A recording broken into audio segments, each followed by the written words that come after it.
Okay, welcome everyone. We're going to get started. Welcome to those of you here in person and also those of you joining online. I'm Mariah Beshrov. I'm Professor of Organizations and Impact at Saïd Business School, and I'm also the Academic Director of the Skoll Center for Social Entrepreneurship. And I'm really delighted to welcome you today to the Insights for Action seminar. This is a seminar series that's run by the Skoll Center under the amazing leadership of Dr. Jacobson right here. And the seminars across the series explore how researchers and practitioners at Oxford and well beyond Oxford are using research insights to drive social change. And today we are going to discuss Professor Juliane Reinecke's new book, Stitching Governance for Labor Rights Towards Transnational Industrial Democracy, or democracy. I'm not sure how to handle the question mark. Anyway, which is co-authored with Jimmy Donaghey. So let me just introduce the folks who are here today joining the conversation, and then we'll get started. So Juliane is Professor of Management Studies here at Saïd Business School, and she's the author of the book that we're discussing today. Mahreen Khan is the Senior Postdoctoral Researcher at the Oxford Martin School's Future of Development Program, and she's also a Skoll Center Early Career Research Fellow. Prior to her PhD studies, she was a senior economic advisor for the Dutch government in Bangladesh. And so she's got deep on the ground knowledge and experience about what we're talking about today. She led the implementation of the Dutch government's work with the ILO on improving working conditions in the textile sector following the Rana Plaza disaster, and coordinating a lot of the activities with the international donor community during that time. We're also joined by Miriam Neale, welcome. Who's the Senior Advisor at International Accord. International Accord works with brands, factories, and workers for a safer garment and textile industry. And Miriam has previously worked with the Bangladesh Accord and has over 15 years experience working with companies, unions, NGOs, and others to secure workers' rights in the textile and food supply chains. So welcome to all of you. I want to get started by asking you to talk about the book. Not surprisingly, but tell us why you wrote the book and why did you write it now? And also, for those of you, since many of us have read it, but many might have not read it, what are the key insights that you want to bring out in the book? Sure.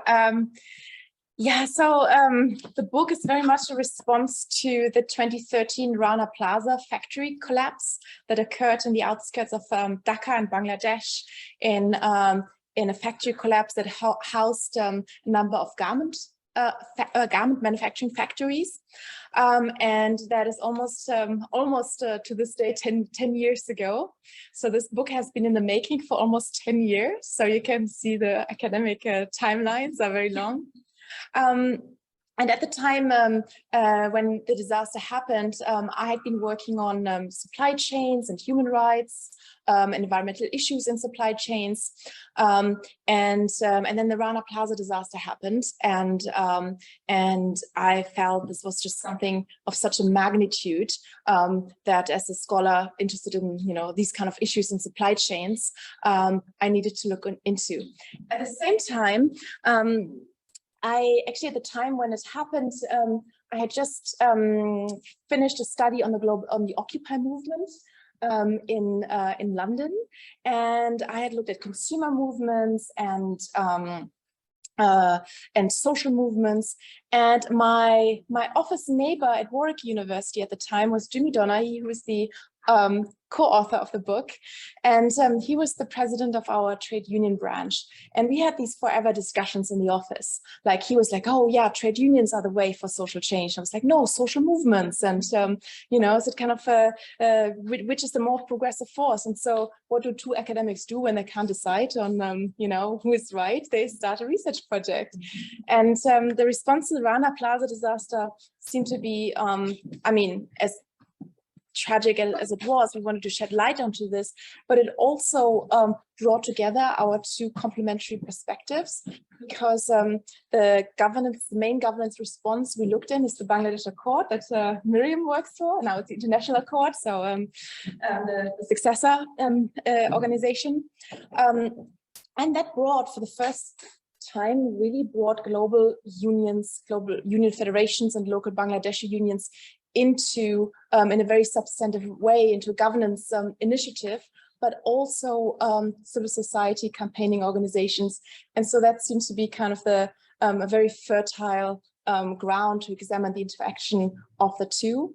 And so one of the main arguments in the book also revolves around this argument that when we look at global supply chains and how we can improve labor standards, human rights in these supply chains, often it has been driven from kind of a, let's say, top-down Western perspective, very corporate-driven. We had codes of conduct as the main response and social auditing against these codes of conduct. This factory, the Rana Plaza factory, had been audited. 2 factories had been actually audited, and we have seen the failure of social auditing. And so for us, that really demonstrated that this approach that we're taking today, there's a missing actor. And the missing actor is the worker, who is the ultimate beneficiary of these labor rights initiatives. And how is the worker actually represented? How do workers participate?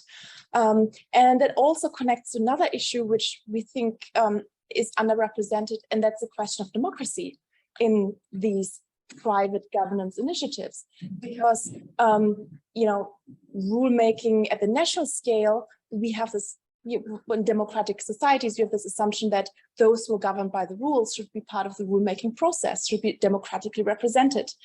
And this we don't typically have in global supply chains and private governance initiatives.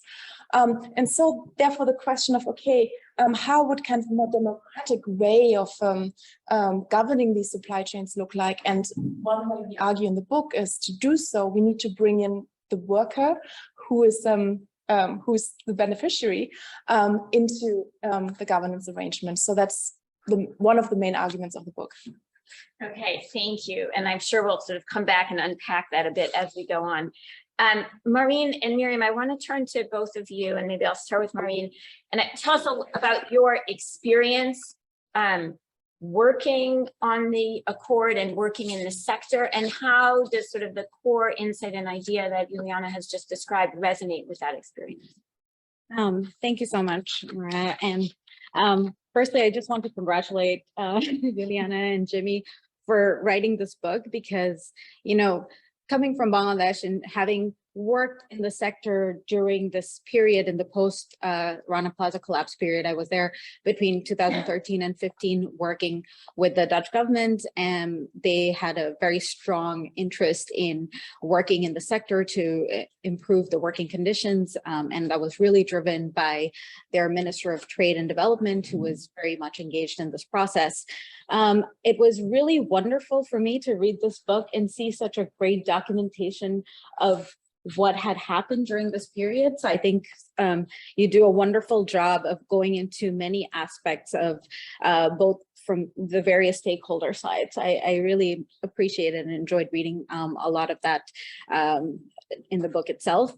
And then from the academic perspective, which is, I guess now my, since I've changed my hat from the policy to academia, I really appreciated bringing worker into the core of your argument in this book, because as it was my work with in this sector that really drove me to my PhD program, which was in industrial relations and employment relations. And what I found when I was reviewing a lot of the supply chains literature was that it really missed workers from both the framing and the theory, and definitely from the perspective of the developing country.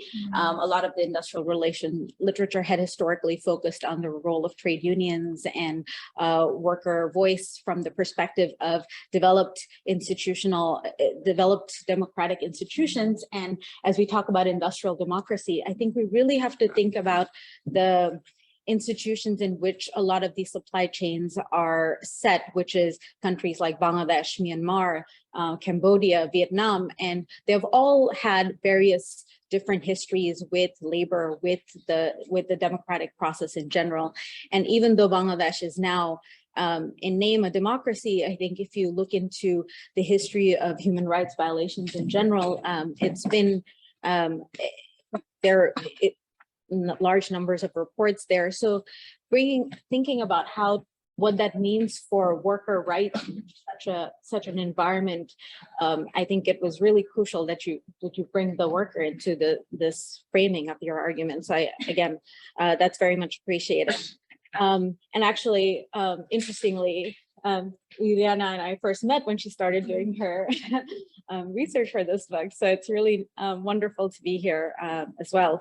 I think in terms of just challenges, I think coming from a donor or, you know, an international state, which was Netherlands, which is, you know, there are a lot of Dutch brands that operate in Bangladesh, HEMA, and many others. And it is interesting because everyone comes in with, and I'm sure Miriam can probably resonate with this, everyone has their own different interest in the process. And I think part of what has made this process of worker rights so challenging to implement is that there's very strong differences in power for the different actors, and then and the interests of the different actors, and most of which is very much misaligned. I think if you look at the Rana Plaza disaster itself, I think, of course, it was pre-audited by a German company, and they had discovered the cracks in the building. And despite that, the reason why actually workers were forced to go back into the factory to work was really because the person who owned the factory was very much linked to the Bangladesh government and had a lot of political clout and power. And that's why he was able to force the workers to go back in there despite these bad reports. So I guess at the end of the day, we have to kind of go back to the interest and the power imbalance, which is really difficult to navigate. And with that, I'll let Miriam. I don't know how to follow that, Maureen. That was a great response. I also really enjoyed reading this book. I think we met maybe 2016 at a talk in Germany. So I think it's real credit to you and Jimmy that you have stayed the course for 10 years. And as Maureen said, documenting all these complex interactions is incredibly valuable for those of us who've sort of been deeply involved, but with our own perspective, to then read other people's perspectives through your book. So a lot of it was very sort of familiar reading and resonated very strongly. Some of it was new to me. And that's, you know, that's where value comes in laying it out in this way. And I'll be encouraging a lot of people to really work in this field, particularly because although a huge amount has been achieved, there's still so much to work out around governance. A lot has been learned, and I feel very passionately that the Accord model has broken new ground and shown what people didn't think was possible is possible, to have unions and brands globally at the table with equal decision-making power to try and cut through some of the power imbalances in the supply chain. That was a huge step forward for global supply chains, labor rights, but it's not perfect. And your book also draws out the limitations within this model in a very helpful way.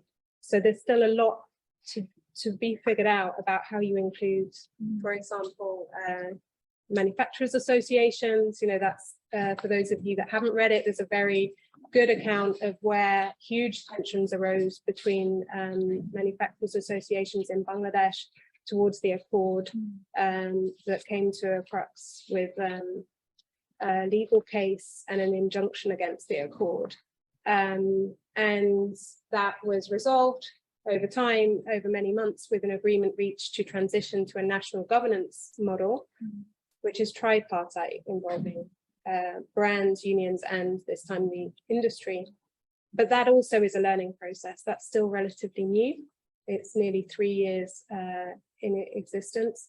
And I'm sort of already looking forward to the next chapter of this story, which is, how does that go? You know, if you're still, I haven't checked that with you, if you're still researching, how does this new model of transnational governance, which is much more weighted and based in Bangladesh, but with global actors, how will that fare? So I guess that's how I would open. It resonated very strongly. One thing I found very interesting, very helpful, is the analysis of the roles that unions play in representing workers' interests, the limitations given that freedom of association is obstructed in so many ways in Bangladesh and in many other countries. And so it's quite an honest account of that. And then how campaigning organizations in some ways can make up for those limitations, but only in some circumstances by using consumer kind of interests and claims. And the interaction between the two is never steady state, and their interests sometimes align, sometimes they don't. And that has changed a lot over time, and it was very just very kind of useful and helpful to have that analyzed in that way. And yeah, I think I would just say, like, the NGOs that have been involved in this process throughout, I'm not sure we would be anywhere close to where we are without their involvement. But it is a very fine balance that very fine line that they have to tread. Yeah, I would say one other thing I would say is around the role of the brands in all of this, and the progress that has been made by brands on transparency. And this also in some ways plays into the worker participation in these processes, because by being transparent about where they're sourcing from, workers have more routes to make claims. So the transparency, it's not so much a feature of the book, but it is a really key part of this story, and it's shifted hugely in 10 years. In the most big brands, Western brands at least, are transparent about where they're sourcing from. That's fantastic. Thank you. And you've teed up some issues that I want to ask you about, which is first starting with the positive, right? Because you've emphasized sort of these different ways of thinking about representation and bases for making sort of arguments about who gets to be at the table. And they don't always sit so easily. And in some ways, this is an amazing accomplishment, right? And so I want to ask you to sort of explain what made this work, and how did these groups who have different logics, as you explained, come together? What were the factors that enabled that? And then we'll get to the limits of that, which you've also alluded to. Yeah, maybe also to recap, because some of you might not have yet read the book. So we're talking about the Bangladesh Accord, which is a legally binding agreement that came into place very, very quickly after, just a couple of weeks after the Rana Plaza disaster happened. And it's a legally binding agreement between global union federations, local Bangladeshi unions, and over 200 multinational brands signed up to this agreement. So for the first time, it actually created a sector-wide approach, and it departed from the codes of conducts that I talked about earlier, in that it, first of all, was collective. It covered a very sizable proportion of the industry, over 1,600. If I make mistakes, we have Miriam to correct me.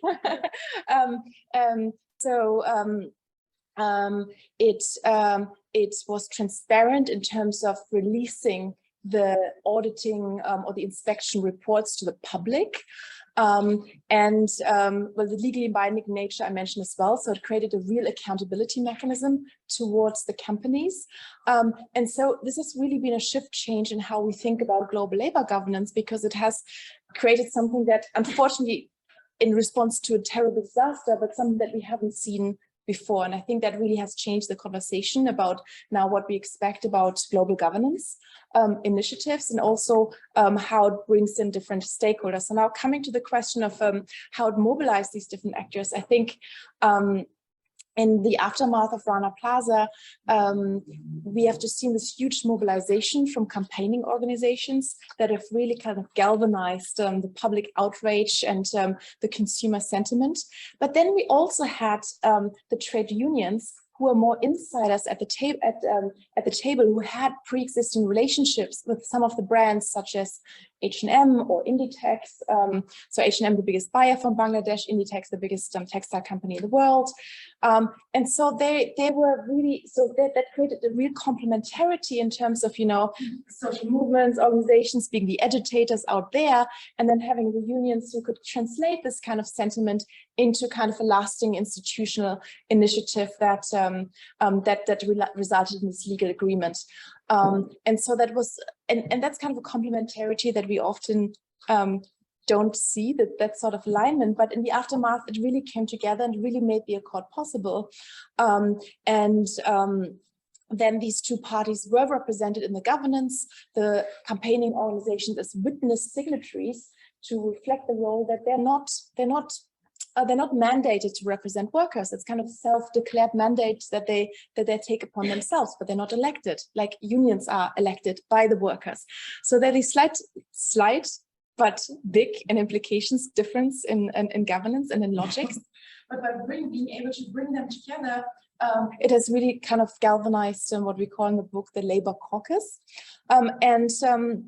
They work together with the over 200 retailers, well, not only retailers, also intermediaries in the supply chain, and just a number of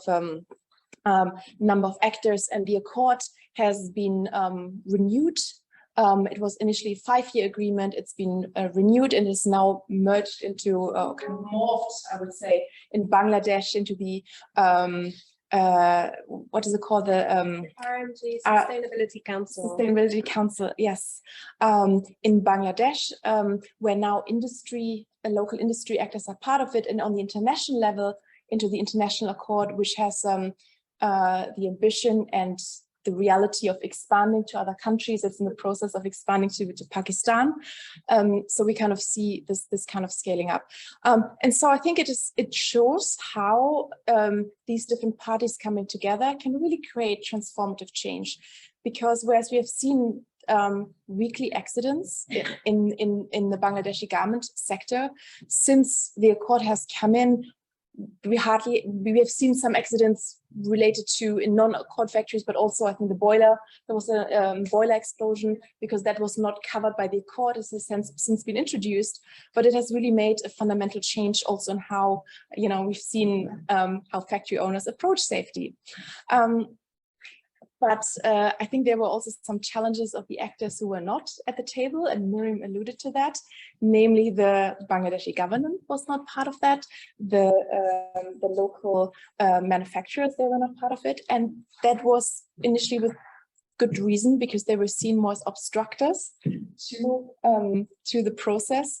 And so they're more kind of governance takers, which raises a lot of kind of critical questions of, again, democracy, of course, who's represented. And in a sense, it's a conundrum, because what made it effective also creates some gaps in its legitimacy and governance approach. And that's why I think it's really interesting to see how the approaches are going forward when these stakeholders are on board. And the jury's still out, I guess, and more research opportunity there. Indeed, indeed. Thank you for that. It's really helpful. And thank you for unpacking the context for all of us, and that there's clarifying what really is in the accord and how it came about. So Miriam and Mahreen, I want to ask you, so Juliane's talked about sort of what enabled this to work and sort of the coming together of movements and unions, and yet also who was not involved. So governments, especially the Bangladeshi government, and also the local firms that were actually employing workers, right? There's sort of a workaround to the brand, right? But not the local firm. How did you see those kinds of tensions of who's included and who's excluded playing out in your work, and still see it, I imagine, and especially as this relates to issues of power, which you alluded to earlier? So I think, and of course, I have a slight bias here, because at the time when I was working with the donor organization and representing the Dutch government, which was quite strong and played a strong role in this whole process. So I would say part of, and again, Miriam can confirm or give her opinion on this, but I would say one of the key players in this process were these international governments which had strong vested interest in doing trade with Bangladesh. So it's the governments of the UK, the US, Canada, the Netherlands, EU as a whole. And I know that in the later part of the book, Juliana, you talk about the role of these governments and at a higher level at the European Commission level through the Global Sustainability Compact and so on. But I would say kind of they played, I would say, a pretty critical role in smoothing out some of the tension between these different actors. So for example, there were monthly meetings, at least during the first year to 2 years of these initiatives, where there were regular meetings with the foreign office, the foreign secretary in Bangladesh, the labor secretary, and the heads of state of the ambassadors and high commissioners of these various countries. And it was really kind of like a soft power approach in a way, where they would talk about the progress made in with the Accord, the Sustainability Compact, which was also kind of part of the bigger part of the process. And then ILO played as well a crucial role in this as a player to kind of mediate and mediate the relationships, I think, between the Accord, the Alliance, the Employers Association, and the Bangladesh government. And with these various donor countries playing a role in kind of pushing that forward, because they had that direct relationship with the Bangladesh government, and they could be a voice for some of these the brands that were represented for their countries. So I think there was definitely a bit of that through the donor community and the international community more broadly. And it would be interesting to see, of course, going back to this idea of the power and the interest, of course, for most of these countries, it is no longer a fully international aid approach anymore for most of these countries. It's usually an aid and trade approach. So if you look at for Netherlands, for sure, the minister actually is the Minister for Development and Trade. So the approach has now shifted to how do you do trade while having sustainable working conditions, environmental conditions. So I think most of these countries have strong interest to ensure that they continue to trade with countries like Bangladesh when they have sustainable working conditions. So I think that was at least how I saw some of those tensions smoothing out in the kind of behind the scenes in a way.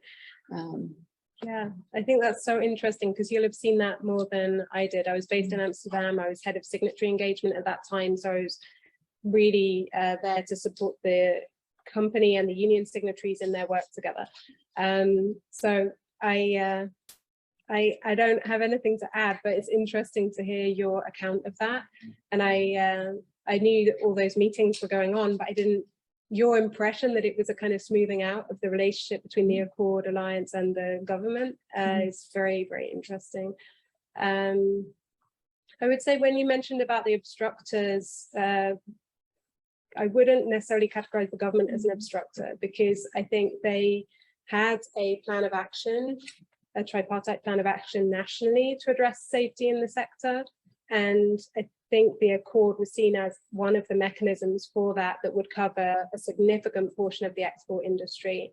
And so from a resource and capacity point of view, the Accord was covering factories, and then the government and the Alliance would cover another set. And we had coordination continuously with the government inspectorate around which factories we were going to, which ones they were going to. If for any reason we stopped covering a factory, we would transfer all the data to them and they would confirm receipt. There was a sort of acceptance that the Accord was going to play a key role for the first 5 years. I think the rub came when those 5 years were approaching and the signatories wanted to continue. So the companies and the unions and stakeholders in Bangladesh were saying, well, no, we'll take over from here. So that, I think that's where it really came to a head. I mean, also we were talking about it just before we started, there was a very clear limit to what the Accord could do in factories. So we ran inspections and monitored remediation, and we set up safety committees and trained them. We started a grievance mechanism, which is still running. It's very extensively used, but we never shut down a factory for safety reasons. So that was the government's domain. So there was a kind of recognition and a very clear agreement that you know, there's a limit to the Accord's mandate and authority, and we wouldn't step over that line. So the chief safety officer of the Accord would report critical safety issues, and there have been, I think, 50 instances of factories needing to temporarily evacuate because of a critical safety concern, and they would be reported to the government, and there'd be a joint inspection to decide the course of action. But that decision is government decision. So I feel like that the relationship between the Accord and the government is very different to the relationship between the Accord and the industry. And I think what helped as well is that the ILO, the International Labour Organization, was the chair of the Bangladesh Accord, and as a tripartite organization also had a role in kind of maybe smoothing these organizations. Nevertheless, I remember I was in 2014 in Bangladesh, and there was a big conference on the ready-made garment industry, and Sheikh Hasina, the Prime Minister of Bangladesh, was speaking and was talking about an international conspiracy launched against the country because now we had these initiatives coming in. And so initially there was this sense that this would kind of harm the competitiveness of the country, which actually it didn't, because I mean, okay, we had the COVID, which kind of, you know, hit supply chains, but actually the volume of exports has actually increased since the disaster. But initially there was a lot of fear that it would kind of make Bangladesh less competitive as a country, and that companies would actually move to other countries. So I feel there was certainly some sort of fear. And that's actually something I wanted to comment on when you were saying about the shift from aid to trade. And there was a lot of fear that Bangladesh would lose business because of Rana Plaza. And then the response, you know, was very rapidly organized by all the stakeholders. And then there was huge pressure on the industry to invest significantly in upgrading facilities and to do that as quickly as possible. Then there was a real fear that the costs would make them uncompetitive. And there are provisions in the Accord for brands to support financially, but it's through negotiation with the factories. So it's still not sort of, you know, that I don't think that was much comfort to the suppliers actually, because they still have to negotiate in a sense to get any support. But as Juliana points out, the industry has really boomed over the years. So actually I feel it's a very good example of how trades with strong provisions for worker safety and working conditions doesn't make a country uncompetitive. It's actually been really good for Bangladesh's competitiveness. And now, if you look at the media and the marketing of the industry, they use their safety credentials heavily in marketing the industry. So I think that's, I think in a way the industry has handled it in a very smart way, and they've turned it to their advantage competitively. Thank you. I want to start to zoom out a little bit from this context, but maybe pick up from where you left off, which is some of the ways in which, you know, despite the challenges and the tensions, this has been remarkably successful within the scope that it set out to address, right, of health and safety, and has really led others to sort of step up and jump in, the government in particular. And so I want to ask you all to reflect on the ongoing challenges, but also successes at creating this kind of change at scale, right? So the Accord covered what, over 1,600 factories, and then there's, you know, others where there was sort of an agreement about, well, then these others will be covered in other ways. What are the challenges to reaching that scale and to keeping that up as you start to look forward now? We'll start. Yeah, I would say I found it really fascinating as the Accord was growing, just how momentum built. So scale kind of begets scale, in that the more companies that signed up, the easier it was for other companies to make the decision, because this seems to be a new norm in the industry for brands and retailers. So at the kind of signatory level, there was a very strong momentum. I mean, there's a huge amount done behind the scenes by the unions on that. Global Unions, one of the global union federations in the Accords governance, they represent workers in the retail sector. So they have relationships with brands because of their retail side of their businesses, but they use those relationships as well to get them involved for their supply chains. Also the campaign organization. So they worked very hard to build it, but it also became a kind of a lot of momentum there.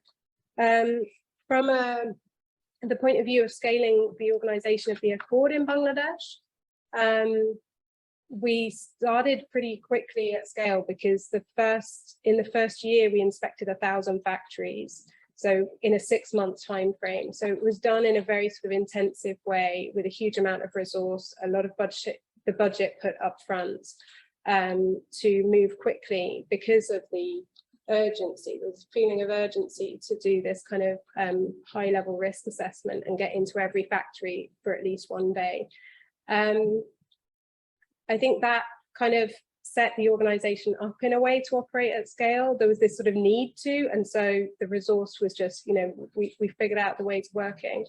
It's hard to then imagine doing something like this not at scale, because what the effect it then had was that there was huge awareness in the industry that safety is now a priority. So everybody was sort of pointing in the same direction, and the capacity that that's built, the level of awareness that there is now in the sector amongst workers, amongst mid-management and amongst factory owners and all of the stakeholders around, makes so much more possible. Whereas if you started small, you're really trying to kind of, I mean, this is a huge step change the industry's taken, and I think, I'm not sure if it could have been done in a kind of small incremental way. From a commercial point of view, it has meant that all factories are facing the same sort of investments at the same time. So it's a very, very competitive industry on price. So I think that was very important, that suppliers could take that leap knowing that all their competitors were doing the same at the same time. That for me was a big deal. Otherwise, I think it would have been very difficult for any brands to make that ask of their supplier partners. I think it was almost the opposite to say maybe a social enterprise that starts very small and sets an example of how things could be, and then has the challenge of scaling up. And as Miriam said, this actually, before the Accord came into place, there was a memorandum of understanding with only 2 organizations, Chibo, German company, and PVH, the parent company of Tommy Hilfiger. But they said, oh, we will only come into operation once we have 4 signatories. And before Rana Plaza, they didn't get 4. So almost a condition for participation was that enough other companies are going to join the initiative, because there was a recognition that this is a systemic issue no one can address on their own. So we really need to have as many other companies on board to actually make an impact. And once you have that, suddenly it makes a lot of sense also for small companies to join. And, the costs of participating and contributing to the initiatives become smaller and smaller in comparison to the benefit that you get by having, this collective coverage. And so it's actually an interesting example of starting from big scale. And yeah. And actually, so the ILO does have the Better Work program, which is supposed to incorporate the idea of worker engagement through worker management participation committees. And those conversations had actually been in place prior to Rana Plaza accident actually happening, because we have had a history of accidents both in Bangladesh and in other Pakistan. So the ILO had been working on this for some time, but it didn't really, and they had kind of implemented this in Cambodia, which has a significantly different scale of operations compared to Bangladesh, but it never really went to scale because there weren't probably enough brands who had signed up for this, which the Accord managed to get. And I think in the case of Bangladesh, where there are so many factories, it was the Rana Plaza accident was a bit of a shock to the system, and kind of we needed a bit of a system reset, and unfortunately it took that accident to bring that about.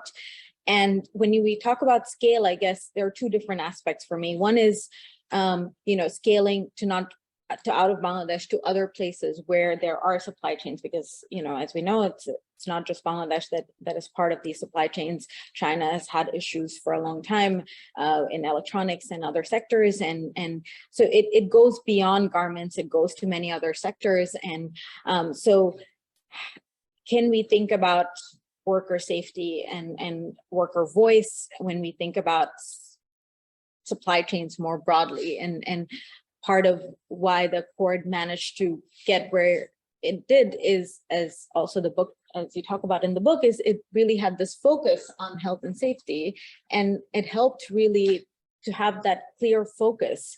But obviously sustainability goes beyond just that, and also given the context of the world, we also need to think about environmental sustainability as well. So when we think about more broadly, I think it starts getting quite complex quite fast. And then, of course, in terms of scale, it's not just doing the one-time improvement. And I think this has always been a bit of the concern in Bangladesh. Will it be this one-time improvement to the factories, which was very much needed, but then how does it sustain over the long term? And, coming at the time I was working with the government. So of course we had this bias that what we need to do was bring about building institutional capacity. And what that means in the case of Bangladesh would be the inspectorate. And what we found when we started working with them was that they had these unfilled posts, so they complain about not having enough inspectors, but when we went to them, we found out that they had about 100 posts that they had not even been able to fulfill. And so when they tried to bring in more funding for this inspectorate, make it elevated its status to a department, they really struggled to find people to be inspectors. And I think you also talk about this in the book, where once they even got inspectors, they could not retain them because the private sector poaches them with higher salaries, better benefits, and so on. So in the long term, who continues to do the work?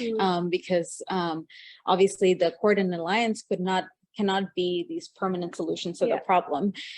So I think when we think about these contexts, for whether it's Bangladesh, whether it's another country, what is the role of the state and the institutional capacity in keeping things at scale and sustaining the change? And I think that's, I don't think we'll come up with a solution to this answer, but I think it does raise the question of who should be responsible for sustaining these initiatives.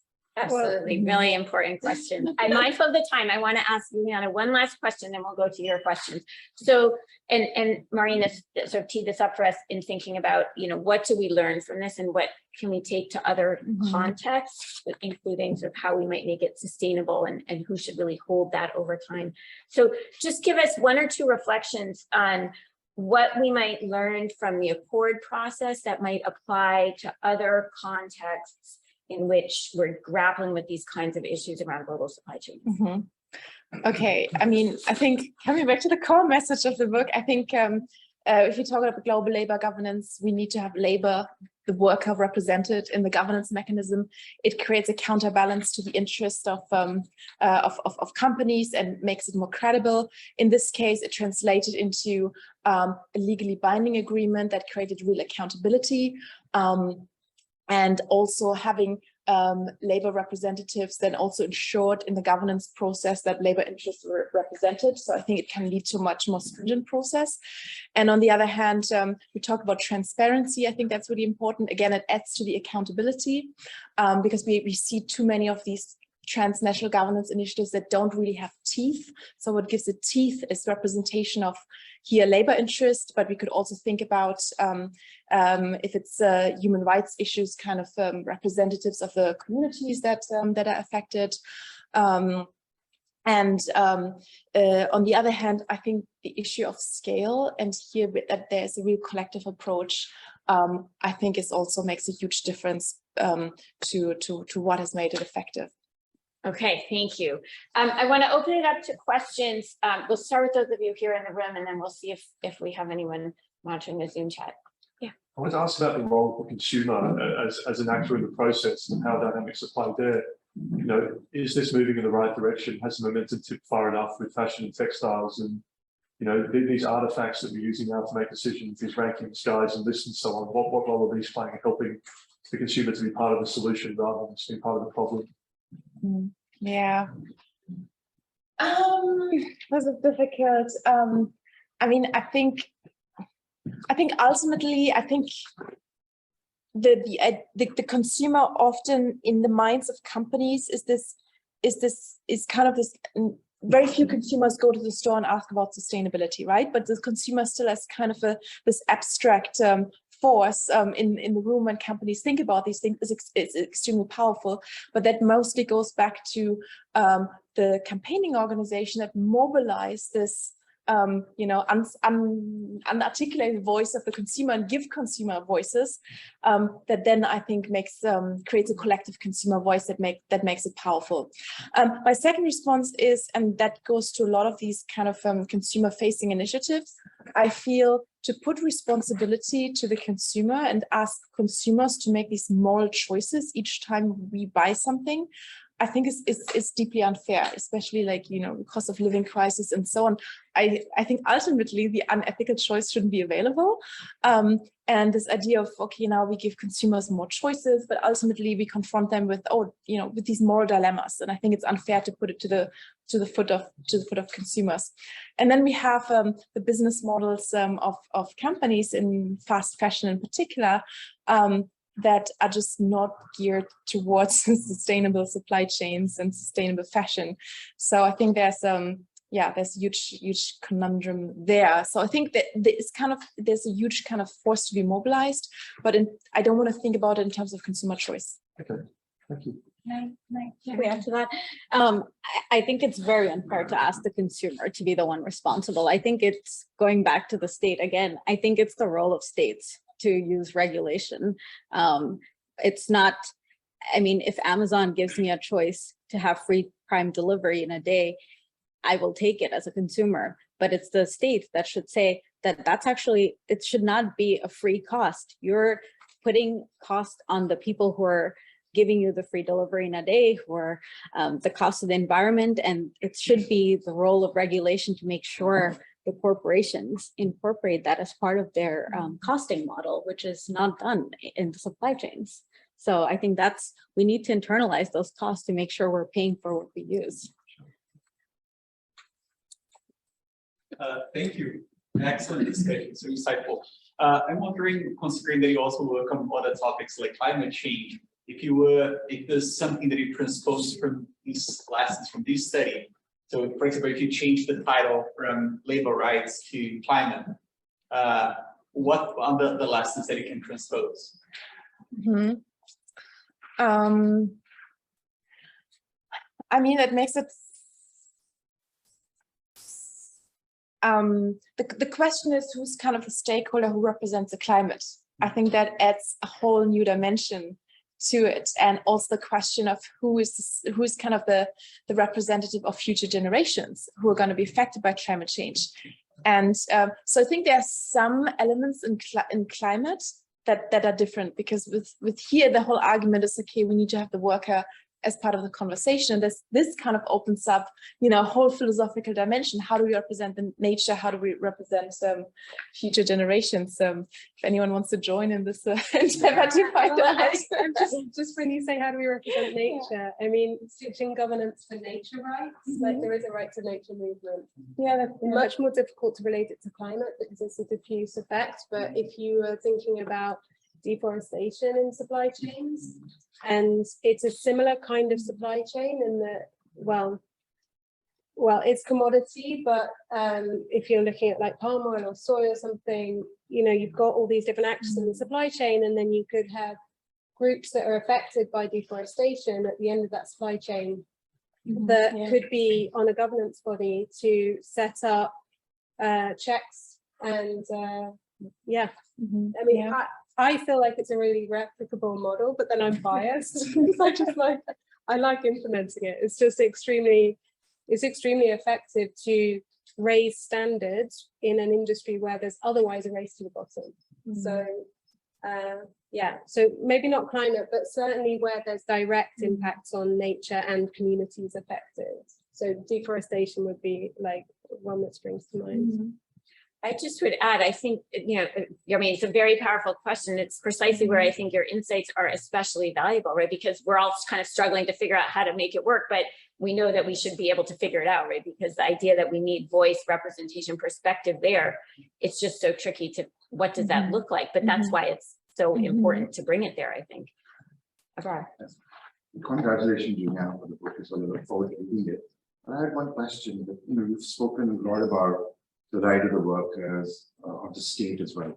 But sitting at the business school, we obviously talked a lot about the role of business in large corporations. And I was wondering if you could shed a bit more light on how do you see the businesses, the large businesses, and what is their ultimate responsibility, making sure that this transition happens, and not just from a moral perspective, but from a financial commitment perspective as well. So if you could just maybe talk a little bit more about the other side, the businesses. That'd be great. I mean, why do businesses source from Bangladesh? Because it's very cheap and because it suits their supply chain model to have very flexible supply chains. So I think, yes, ultimately, they make a huge amount of profit on the back of workers, and if it was more profitable to run the factories themselves, they would do it, but they don't. So there's something in the model that allows them also to kind of exploit their power and the power asymmetries in the supply chain. So and I think that's why the accountability and the transparency is so needed, to at least kind of guarantee that they face up to some of the externalities that their business model is creating. Is that enough? Probably not. I think like we talked about climate and so on, the business model, I think I think that there are many other areas where there still needs to be more responsibility. But I think for me, the question is, what are the mechanisms of actually making companies take this responsibility? Just by asking them, yeah, it's irresponsible, you should, it's not going to happen. So is it regulation? Is it kind of, power of unions and campaigning organization? So I think that's, that's where I see kind of the interesting question here. I don't know if you have. I had a more academic kind of perspective on this, I guess, coming from, a program. I did my PhD in an industrial relations program, which sat in a business school. Unfortunately, I think as a field, it's been a little bit stagnant because it's focused on very traditional forms of labor movements and focusing on countries in the global north, whereas most of the production has now moved on to the global south, where institutions are different, the studies should be different, we need to take in account of different stakeholders. And I would say both the academia and as a result of that, the academic programs have not really fully incorporated all of those different stakeholders and interests and power dynamics into their curriculums and as well as their research interests. I think this is a wonderful and fantastic example of how we should be moving forward in this field, and as well as in the curriculums of the business schools where we're sitting and where I sat before. I think if I did, when I was graduating, I was trying to do, being one of the few people who does research in developing countries, I tried to do a global search on the courses to see how many courses actually covered developing countries. And it was, I think, just a handful. So I think if we want to kind of change the future leaders in the business world, we need to think about our curriculums here and how that should incorporate lessons like this into the studies. I would have one just small reflection is that like the terms of trade have really been dictated by big companies up until very recently, and COVID has, and so yeah, big Western companies and sort of probably drawing a lot from business schools and sort of Western educated business people dictating and setting the terms of trade. There's an initiative now which is called the Sustainable Terms of Trade Initiative, which is an organization of different manufacturers from producer countries, Bangladesh, Pakistan, possibly Cambodia, possibly India. Can't remember the exact composition, but I think it was started by the Bangladeshi garment manufacturers. You're familiar with it? And they're trying to start a conversation about what terms of trade should be. And they've outlined in a white paper like what the problems are with the current dynamic between global corporations and how they engage with producers around the world. So I find that really interesting and a really important conversation for also the business schools to engage with.